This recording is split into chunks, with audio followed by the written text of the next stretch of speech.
आज देख लेते हैं कि बैंक निफ्टी में ट्रेड कैसा किया गया और कैसे एग्जिट किया गया। एग्जिट भी बहुत इंपॉर्टेंट होता है निफ्टी में, कोई भी ट्रेड में, क्योंकि आप उस चीज़ को होल्ड नहीं कर पाओगे। मेन चीज़ है कि फ्यूचर एंड ऑप्शंस में आप अगर ट्रेड करो तो आपका एंट्री भी प्रॉपर होना चाहिए और एग्जिट भी परफेक्ट होना चाहिए, ताकि आपके प्रॉफिट्स रिटर्न ना जाए मार्केट में। पहले ये देख लेते कि ट्रेड एंट्री कैसे की गई थी। एंट्री बहुत सिंपल रखा था। ये जो ब्रेकआउट हुआ था उसी पे मार्केट टेस्ट करने आएगा और बाउंस आएगा, एक नॉर्मल बाउंस। और ये बहुत सिंपल चीज़ होता है, हर कोई कर सकता है। टाइम फ्रेम 1 घंटे का था और लेवल भी वही था जो मार्क किया हुआ है।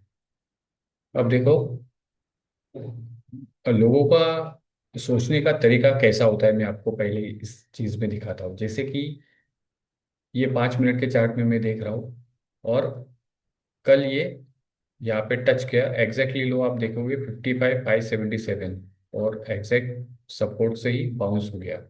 और आज 250 पॉइंट्स का गैप अप हो गया था। अब यहाँ पर बाय करने से पहले नॉर्मल रिटेलर की सोच कैसे होती है, जैसे कि ये जो था, ये 200 पॉइंट का फॉल था। यहाँ पे ये गैप डाउन हुआ है, वो देखो 166 पॉइंट का ये गैप डाउन हुआ था यहाँ पे। तो लोग गैप डाउन में ही एक शॉर्ट पोजीशन में बैठ जाते हैं। उनको लगता है कि मार्केट अब गिर गया, क्योंकि ये पिछला लो ब्रेक हो गया, ये हो गया। लेकिन ये कहाँ पर है वो देखते ही नहीं है। एक्चुअल माइंडसेट क्या होता है कि गैप डाउन हुआ है, एक बड़ा रेड कैंडल होने के बाद नीचे गिरा है, इसका मतलब मार्केट नीचे जाएगा। उसके बाद देखो फॉलो अप कैंडल भी मिला, लेकिन ये कहाँ पे आ रहा है ये लोगों को पता नहीं होता। प्रॉब्लम ये होता है कि 5 मिनट में ट्रेड करते हैं। अभी 5 मिनट में मैं आपको दिखाऊंगा कि ये लो ब्रेक हो गया, शॉर्ट करो। अब शॉर्ट करोगे और लेकिन मार्केट ऊपर कैसे चलेगा, तो उसके पीछे रीजन, आप टाइम फ्रेम चेंज करोगे तो टाइम फ्रेम एग्जैक्ट आपको यहाँ पे ला के रख देगा। अरे यार, ये तो बाइंग था, तो शॉर्ट कैसे कर दिया। ये दिक्कत होती है कि टाइम फ्रेम जैसे ही चेंज हो जाता है तो आपका व्यू पूरा कंप्लीट चेंज हो जाएगा। तो सिंपल था यहाँ पे। ऑप्शन आप देखो 54 400 का सी था। डीप इन द मनी लेना था, क्योंकि फिर वो अ, जो डिके होता है वो कम होता है। तो वो हम लोगों ने लिया था। और अब देखो,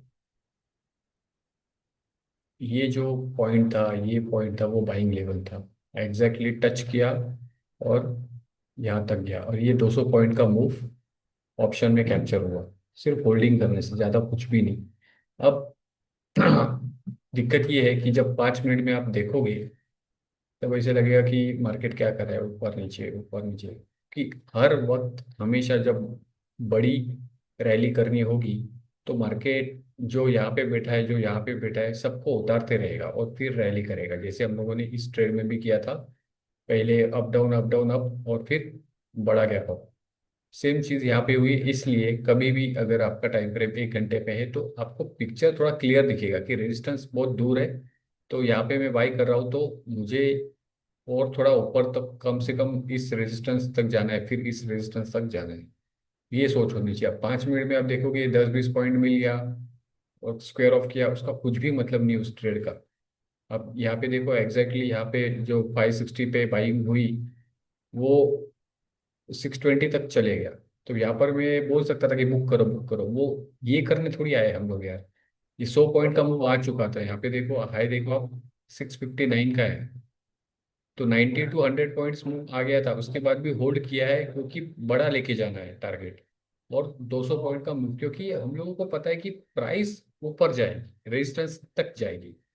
अब बेचना कब होता है, अब जैसे गैप अप हुआ था और ये फ्यूचर आप देखो इस सिचुएशन में था। तो जब मैं फ्यूचर को ट्रैक कर रहा था तो एक चीज नोटिस की मैंने, कि लोग ब्रेकआउट पे बाय करते हैं। जैसे कि यहाँ पे किसी ने बाय नहीं किया, लेकिन यहाँ पे बाय करेगा क्योंकि फास्ट कैंडल ऊपर आ गया था। लेकिन मैं सिर्फ एक नोटिस करता हूँ, लोग ये मार्क करके रख देते, इसके ऊपर मैं बाय करूंगा। ठीक है, ये एक नॉर्मल ट्रेडर, एक नया बेचारा ट्रेडर आके मार्केट में यही करता है। इसके अलावा उसको सिखाया ही नहीं है कि दूसरा भी कुछ होता है, वो यहीं पे मार्क कर देता है लेवल, इसके ऊपर गया तो डायरेक्ट बाय कर देता है। अब जैसे और सेम हुआ, इस रैली में हर किसी ने बाय किया होगा क्योंकि ये फास्ट मूव था। अब जैसे ही ये मूव कंप्लीट हुआ, तब मैं सिर्फ प्राइस एक्शन को देख रहा था कि यहाँ पे क्या होगा। मैं हमेशा ये ट्रैक करता हूँ कि ब्रेकआउट के बाद ट्रैप होता है क्या। और एग्जैक्ट आप देखो, ब्रेकआउट हुआ और प्राइस जैसे ही नीचे आने लग गई तो आपको समझ जाना है कि ये ब्रेकआउट ट्रैप होगा। और देखो ये टाइमिंग और मेरे मैसेज का टाइमिंग, अब ये देखो, मैंने कहा था कि lock 70% gains and rest hold. अब देखो तभी ऑप्शन 7:43 पर था, और टाइमिंग देखो 11:28। अब ये देखो, ये कैंडल जैसे ही बनी और मैंने मैसेज कर दिया कि अब प्राइस एक्शन खत्म हो गया, क्योंकि देखो प्राइस नीचे आ गई और यहीं पर हम लोगों ने एग्जिट कर दिया। वो कॉल ऑप्शन यहाँ पे था 7:43 के आसपास, और देखो उसके बाद ड्रॉप आ गया। तो आपकी प्रॉफिट बुकिंग इतनी स्मार्ट होनी चाहिए, देख रहे हो। और उसके बाद मैंने मैसेज भी किया कि आपने, हम लोगों ने प्रॉफिट बुक किया और फास्ट कॉल आ गया।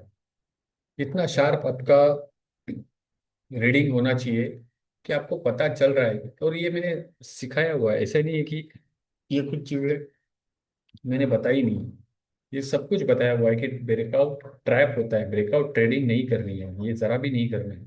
और देखो मार्केट बुरी तरीके से नीचे आया, जहां पे था वहीं पे आ गया। अब जो यहाँ पे बाई किया वो लॉस लेगा, और आपने यहाँ पे बाई किया, आप यहाँ पे बेच के भाग जाओगे। ये है ट्रेडिंग, बहुत सिंपल और स्मार्ट तरीके से ट्रेड करो।